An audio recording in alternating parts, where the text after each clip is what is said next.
գիրք է տպագրվել, որտեղ հարցազրույց է ըստ էության, էլի, հարցազրույցային ոճի մեջ, հա։ Ես չեմ կարդացել, դեպ։ Ես կարդացել եմ։ Հիմա տեսեք, բազմաթիվ բաներ կա, համաձայնվել, չհամաձայնվել, ակնհայտ է, որ ինքնարդարացման համար առաջին հերթին արել բան եւ այլ։ Հիմա սրան անդրադարձել է այս թեմային, հայտնի Telegram-յան կանալներից մեկը գրել էր, չեմ հիշում ձևակերպումը, բայց մոտավորապես հենց հանրապետականն է, ինչ ամոթ է արդարացնում է բան տոնը։ Ընդհանրապես ես գիտես որ նախադասություններ վերցրել, ասել եմ որ լավա գոնե սկսել են խոսալ, հա։ Սա նրա մասն է, որ այդ իր ինքնարդարացումը բան է եւ այլն, բայց սրա թեման ո՞րն է։ Տոնանի այդ հարցազրույցը որ կարդում ես իմ համար գոնե տպավորությունը հետեւյալն է, այդտեղ ուղղակի եւ անուղղակի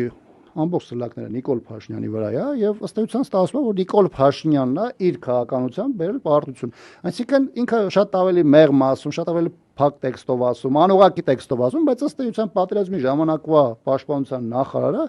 հստակ բոլոր սլակները ընդ որում իր որոշակի հիմնավորվածությամբ ուղղում է Նիկոլ Փաշինյանին։